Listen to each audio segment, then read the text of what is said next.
Hello friends, welcome to Bangira's cooking channel.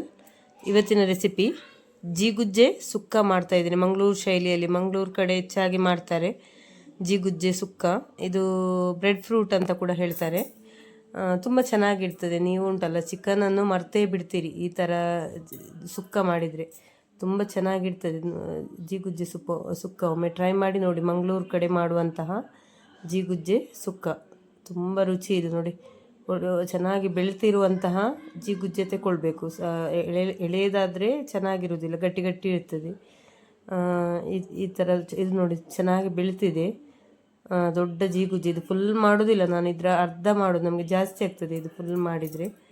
ಅದಕ್ಕೆ ಇದರ ಅರ್ಧ ಪೋಡಿ ಮಾಡಲಿಕ್ಕೆ, ನಮಗೆ ಪೋಡಿ ಮಾಡುವ ಅಂತ ಹೇಳಿ ಅದಕ್ಕೆ ಅರ್ಧ ಮಾಡ್ತಾ ಇರೋದು ನಾನು. ಮೊದಲಿಗೆ ಸಿಪ್ಪೆ ಎಲ್ಲ ತೆಗಿತೇನೆ ನಾನು. ಸಿಪ್ಪೆ ಎಲ್ಲ ತೆಗೆದು ಕಟ್ ಮಾಡಬೇಕು, ಕ್ಲೀನ್ ಮಾಡಿ. ಇದು ಕಟ್ ಮಾಡಿ ಉಂಟಲ್ಲ, ನೀರಲ್ಲಿ ಹಾಕಬೇಕು, ಇಲ್ಲಾಂದರೆ ಕಪ್ಪಾಗ್ತದೆ. ಯಾಕೆ ನಮ್ಮ ಈ ಆಲೂಗಡ್ಡೆ ಎಲ್ಲ ನಾವು ಕಟ್ ಮಾಡಿ ನೀರಲ್ಲಿ ಹಾಕ್ತೇವಲ್ಲ, ಅದೇ ಥರ ನೋಡಿ. ಈ ಥರ ಸ್ವಲ್ಪ ದೊಡ್ಡ ದೊಡ್ಡದಾಗಿ ಕಟ್ ಮಾಡಬೇಕು, ತುಂಬ ಸಣ್ಣದಾಗಿ ಕಟ್ ಮಾಡಬೇಡಿ, ಯಾಕಂದರೆ ಇದು ಬೇಗ ಬೆಂದು ಹೋಗ್ತದೆ. ಅದಕ್ಕಾಗಿ ಸ್ವಲ್ಪ ದೊಡ್ಡ ದೊಡ್ಡದಾಗಿ ಕಟ್ ಮಾಡ್ತಾ ಇದ್ದೇನೆ ನೋಡಿ. ಸ್ವಲ್ಪ ಒಂದು ಸೈಡ್ ಹಾಳಾದಾಗೆ ಉಂಟು, ಅದನ್ನು ತೆಗಿಬೇಕು ನೋಡಿ. ಈ ಥರ ತೆಗಿತಾ ಇದ್ದೇನೆ, ಕಟ್ ಮಾಡಿ ತೆಗಿತಾ ಇದ್ದೇನೆ ನೋಡಿ. ಸ್ವಲ್ಪ ದೊಡ್ಡದಾಗಿಯೇ ಕಟ್ ಮಾಡ್ಕೊಳ್ತಾ ಇದ್ದೇನೆ ನೋಡಿ. ಈ ಥರ ನೀರಲ್ಲಿ ಹಾಕಿ ಇಡಬೇಕು. ತುಂಬ ಚೆನ್ನಾಗಿರ್ತದೆ ಫ್ರೆಂಡ್ಸ್, ಒಮ್ಮೆ ಟ್ರೈ ಮಾಡಿ ನೋಡಿ. ನೋಡಿ, ನೀರಲ್ಲಿ ಹಾಕಿ ಕಟ್ ಮಾಡ್ಕೊಂಡು ಇಟ್ಕೊಂಡಿದ್ದೇನೆ ಅರ್ಧ ಜೀಗುಜ್ಜೆಯನ್ನು. ಈಗ ಇದಕ್ಕೆ ಮಸಾಲಕ್ಕೆ ರೆಡಿ ಮಾಡುವ ನೋಡಿ. ಒಂದು ಬಣಲೆಯಲ್ಲಿ ಸ್ವಲ್ಪ ತೆಂಗಿನೆಣ್ಣೆ ಹಾಕ್ಕೊಂಡಿದ್ದೇನೆ ನಾನು, ಸ್ವಲ್ಪ ಜಾಸ್ತಿನೇ ಹಾಕ್ಕೊಂಡಿದ್ದೇನೆ ತೆಂಗಿನೆಣ್ಣೆ. ಒಂದು 1/4 ಚಮಚದಷ್ಟು ಮೆಂತೆಕಾಳು, ಒಂದು 1/4 ಚಮಚದಷ್ಟು ಮೆಂತೆಕಾಳು ಮೊದಲಿಗೆ ಹಾಕ್ಕೊಳ್ತಾ ಇದ್ದೀನಿ, ಯಾಕಂದರೆ ಅದು ಸ್ವಲ್ಪ ಫ್ರೈ ಆಗಬೇಕು. ಇದು ಮೆಂತೆಕಾಳು ಹಾಕಿದ ಮೇಲೆ ಮೆಣಸು ಹಾಕ್ಕೊಳ್ತಾ ಇದ್ದೀನಿ. ಫ್ರೈ ಆದ ಮೇಲೆ ಕರಿಲಿಕ್ಕೆ ಬಿಡಬೇಡಿ ಮೆಂತೆಕಾಳು ಸ್ವಲ್ಪ ಫ್ರೈ ಆಗ್ತಾ ಬರುವಾಗ ಮೆಣಸು ಹಾಕ್ಕೊಳ್ತಾ ಇದ್ದೇನೆ. ಬ್ಯಾಡಗಿ ಮೆಣಸು, ಒಂದು 10 ರಿಂದ 12 ಬ್ಯಾಡಗಿ ಮೆಣಸು, ಮತ್ತು ಒಂದು ಚಮಚದಷ್ಟು ಕೊತ್ತಂಬರಿ ಕಾಳು ಒಂದು ಚಮಚದಷ್ಟು ಸಾಕು. ನಾನು ಅರ್ಧ ಜೀಗುಜ್ಜೆ ಮಾಡೋದು. ಮತ್ತು ತರಕಾರಿಗೆಲ್ಲ ಉಂಟಲ್ಲ, ಕೊತ್ತಂಬರಿ ಎಲ್ಲ ಜಾಸ್ತಿ ಹಾಕಬಾರ್ದು, ಸ್ವಲ್ಪ ಹಾಕಬೇಕು, ಚೆನ್ನಾಗಿರ್ತದೆ ನೋಡಿ. ಒಂದು ಸ್ವಲ್ಪ ಕರಿಬೇವಿನ ಸೊಪ್ಪು ಕೂಡ ಹಾಕ್ಕೊಂಡೆ ನಾನು. ಹಾಕ್ಕೊಂಡು ಚೆನ್ನಾಗಿ ಫ್ರೈ ಮಾಡ್ಕೊಳ್ತಾ ಇದ್ದೀನಿ. ಮೀಡಿಯಮ್ ಫ್ಲೇಮಲ್ಲೇ ಇಟ್ಟು ಫ್ರೈ ಮಾಡ್ಕೊಳ್ಳಿ, ಸೀದೋಗ್ಲಿಕ್ಕೆ ಬಿಡಬೇಡಿ. ಚೆನ್ನಾಗಿ ರೋಸ್ಟ್ ಮಾಡ್ಕೊಳ್ಬೇಕು, ಮಸಾಲೆ ಎಲ್ಲ ಚೆನ್ನಾಗಿ ರೋಸ್ಟ್ ಆಗಬೇಕು ನೋಡಿ. ಈಗ ಮಿಕ್ಸಿ ಜಾರಿಗೆ ಹಾಕ್ಕೊಂಡಿದ್ದೇನೆ ರೋಸ್ಟ್ ಮಾಡಿರುವಂತಹ ಮೆಣಸು, ಕೊತ್ತಂಬರಿ ಎಲ್ಲ. ಇದಕ್ಕೆ ಒಂದು ಸ್ವಲ್ಪ ಅರಿಶಿಣದ ಪುಡಿ ಹಾಕ್ಕೊಳ್ತಾ ಇದ್ದೇನೆ.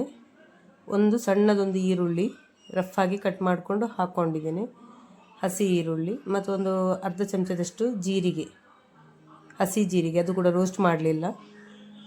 ಒಂದು ಸ್ವಲ್ಪ ಬೆಳ್ಳುಳ್ಳಿ, ಒಂದು 4 ಎಸಳು ಬೆಳ್ಳುಳ್ಳಿ, 4 ರಿಂದ 5 ಎಸಳು ಬೆಳ್ಳುಳ್ಳಿ. ಇದು ಫ್ರೋಝನ್ ಮಾಡಿರುವಂತಹ ಬೆಳ್ಳುಳ್ಳಿ, ಫ್ರೆಶ್ ಆದರೆ ಒಳ್ಳೆ ಚೆನ್ನಾಗಿರ್ತದೆ.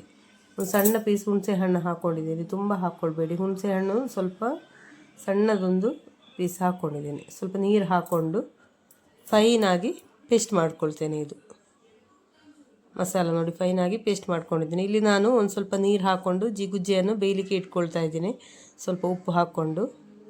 ಇದು ಇಂಗು ನೋಡಿ, ಒಂದು ಸಣ್ಣ ಪೀಸ್ ಇಂಗನ್ನು ನೀರಲ್ಲಿ ಹಾಕಿ ಇಡ್ತೇನೆ ನಾನು. ಇದು ಗಟ್ಟಿ ಇಂಗ, ಗಟ್ಟಿ ಇರೋದ್ರಿಂದ ಸ್ವಲ್ಪ ನೀರಲ್ಲಿ ಕರಗಲಿಕ್ಕೆ ನೀರು ಹಾಕಿ ಇಟ್ಕೊಳ್ಳೋದು.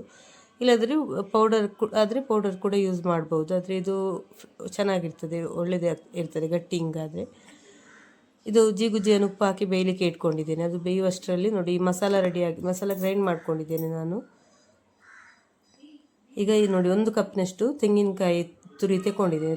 ತುರಿ ಆದರೆ ಚೆನ್ನಾಗಿರ್ತದೆ. ಇದು ನಾನು ಕಟ್ ಮಾಡಿ ರುಬ್ಬಿರುವಂಥದ್ದು. ತೆಂಗಿನ ತುರಿ ಆದರೆ ಉಂಟಲ್ಲ, ತುರಿದಿರುವ ತುರಿ ಆದರೆ ತುಂಬ ಚೆನ್ನಾಗಿ ಬರ್ತದೆ ಸುಕ್ಕ ನೋಡಿ. ಇದೇ ಮಸಾಲಕ್ಕೆ ಹಾಕ್ಕೊಂಡು ನಾನು ಸ್ವಲ್ಪ ತಿರುಗಿಸ್ತೇನೆ. ಮಿಕ್ಸಿಗೆ ಹಾಕಲಿಲ್ಲ, ಹಾಗೆ ತಿರುಗಿಸಿ, ಯಾಕಂದರೆ ಮೊದಲೇ ನಾನು ಮಿಕ್ಸಿಗೆ ಹಾಕಿರುವಂಥ ತೆಂಗಿನ ತುರಿ ಅಲ್ಲ, ಅದಕ್ಕಾಗಿ ಹಾಗೆ ಮಿಕ್ಸ್ ಮಾಡ್ಕೊಂಡಿದ್ದೇನೆ. ಮಿಕ್ಸಿಗೆ ಹಾಕಲಿಲ್ಲ ನಾನು, ಚೆನ್ನಾಗಿ ಮಿಕ್ಸ್ ಮಾಡಿಕೊಂಡು ತೆಕ್ಕೊಂಡಿದ್ದೇನೆ. ಮತ್ತು ಮಿಕ್ಸಿಗೆ ಹಾಕಿದರೆ ತುಂಬ ಫೈನ್ ಆಗ್ತದೆ ಅದಕ್ಕಾಗಿ ನೋಡಿ. ಈಗ ಇಲ್ಲಿ ಜೀಗುಜ್ಜೆ ಬೆಂದಿದೆ ನೋಡಿ, ಖಾಲಿ ಉಪ್ಪು ಹಾಕಿ ಬೇಯಿಸಿರುವಂಥದ್ದು. ರಪ್ಪಂತ ಬೇಯ್ತಾರೆ, ಇದು ತುಂಬ ಹೊತ್ತಿಲ್ಲ ಬೇಯಲಿಕ್ಕೆ, ಹಾಗಾಗಿ ತುಂಬ ಬೇಯಿಸ್ಕೊಳ್ಬೇಡಿ, ನೋಡ್ತಾ ಇರಬೇಕು. ಒಳ್ಳೆ ಜೀಗುಜ್ಜೆ ಇದು. ಆಗಿರೋದ್ರಿಂದ ಬೇಗ ಬೆಂದಿದೆ. ನಿಮಗೆ ಜೀಗುಜ್ಜೆ ಅಷ್ಟೊಂದು ಚೆನ್ನಾಗಿಲ್ಲದಿದ್ದರೆ ಉಂಟಲ್ಲ ಬೇಯೋದಿಲ್ಲ ರಪ್ಪ ಅಂತೇಳಿ, ಎಳತ್ತಾದರೆ ಬೇಯೋದಿಲ್ಲ, ಸ್ವಲ್ಪ ಗಟ್ಟಿ ಗಟ್ಟಿ ಇರ್ತದೆ. ಇದು ಚೆನ್ನಾಗಿ ಬೆಳ್ತಿರುವಂಥದ್ದು, ತುಂಬ ಚೆನ್ನಾಗಿದೆ ನೋಡಿ. ಹಾಕ್ಕೊಂಡು ಮಸಾಲ ಹಾಕ್ಕೊಂಡು, ಗ್ರೈಂಡ್ ಮಾಡಿರೋ ಮಸಾಲ ಹಾಕ್ಕೊಂಡು ಚೆನ್ನಾಗಿ ಮಿಕ್ಸ್ ಮಾಡ್ಕೊಳ್ತೇನೆ. ತುಂಬ ನೀರು ಮಾಡಬೇಡಿ, ಸುಕ್ಕ ಅಂತ ಹೇಳಿದರೆ ಡ್ರೈ ಇರಬೇಕು, ಡ್ರೈ ಸುಕ್ಕ ಚೆನ್ನಾಗಿರ್ತದೆ. ಅದಕ್ಕಾಗಿ ಜೀಗುಜ್ಜೆ ಬೇಯಲಿಕ್ಕೆ ಎಷ್ಟು ನೀರು ಬೇಕೋ ಅಷ್ಟೇ ನೀರು ಹಾಕ್ಕೊಂಡಿದ್ದೆ ನಾನು ನೋಡಿ. ಡ್ರೈ ಆಗಿ ಬಂದಿದೆ ನೋಡಿ. ಇದಕ್ಕೆ ನೋಡಿ ಈ ಇಂಗಿದು ನೀರುಂಟಲ್ಲ, ಆ್ಯಸಫೋಟಿಡಾ ಇಂಗು ನೀರನ್ನು ಹಾಕ್ಕೊಳ್ತಾ ಇದ್ದೇನೆ ನಾನು. ಕರಗಲಿಕ್ಕೆ ಇಟ್ಟಿದ್ದೆಲ್ಲ ಅದನ್ನು ಹಾಕ್ಕೊಂಡೆ ಕೊನೆಯಲ್ಲಿ. ಹಾಕ್ಕೊಂಡು ಒಮ್ಮೆ ಚೆನ್ನಾಗಿ ಮಿಕ್ಸ್ ಮಾಡಿಕೊಂಡು ಒಂದು ಕುದಿ ಬಂದರೆ ಆಯಿತು. ಚೆನ್ನಾಗಿ ಒಂದು ಕುದಿ ಬಂದರೆ ಆಯಿತು.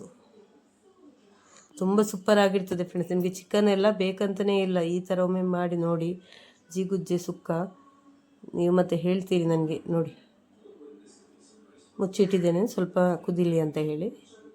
ನೋಡಿ ಜೀಗುಜ್ಜೆ ಸುಕ್ಕ ರೆಡಿಯಾಗಿದೆ. ಒಂದು ಒಗ್ಗರಣೆ ಮಾಡಲಿಕ್ಕೆ ಉಂಟು, ಇನ್ನು ಒಗ್ಗರಣೆ ಮಾಡ್ಕೊಳ್ತೇನೆ ನಾನು. ನೋಡಿ ಸೂಪರಾಗಿ ಬಂದಿದೆ. ಒಮ್ಮೆ ಟ್ರೈ ಮಾಡಿ ಈ ಥರ.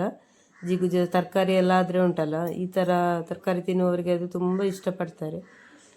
ಮತ್ತು ಚಿಕನ್ ಆದರೆ ಚಿಕನ್ ಬೇಕಂತಲೇ ಇಲ್ಲ ಈ ಥರ ಮಾಡೋದ್ರಿಂದ. ನೋಡಿ ಸ್ವಲ್ಪ ತೆಂಗಿನ ಎಣ್ಣೆಗೆ ಸಾಸಿವೆ, ಸ್ವಲ್ಪ ಸಾಸಿವೆ ಮತ್ತು ಒಂದು ಸ್ವಲ್ಪ ಉದ್ದಿನಬೇಳೆ ಕೂಡ, ಒಂದು ಅರ್ಧ ಚಮಚದಷ್ಟು ಅಂತ ಹೇಳ್ಬೋದು, ಸ್ವಲ್ಪ ಸ್ವಲ್ಪ ಹಾಕ್ಕೊಂಡು ಚಟಪಟ ಹೊಡಿಬೇಕು. ಈ ಸಾಸಿವೆ ಎಲ್ಲ ಚಟಪಟ ಹೊಡೆದ ಮೇಲೆ ಉದ್ದಿನಬೇಳೆ ಕೂಡ ಹಾಗೆ ಬ್ರೌನ್ ಕಲರ್ ಬರಬೇಕು. ಆಮೇಲೆ ಒಂದು ಬ್ಯಾಡಗಿ ಮೆಣಸನ್ನು 4 ಪೀಸಾಗಿ ಕಟ್ ಮಾಡ್ಕೊಂಡು ಹಾಕ್ಕೊಂಡಿದ್ದೇನೆ. ಒಂದು ಸ್ವಲ್ಪ ಕರಿ ಲೀವ್ಸ್ ಕೂಡ ಹಾಕ್ಕೊಂಡು ಒಗ್ಗರಣೆ ಮಾಡ್ಕೊಂಡಿದ್ದೇನೆ.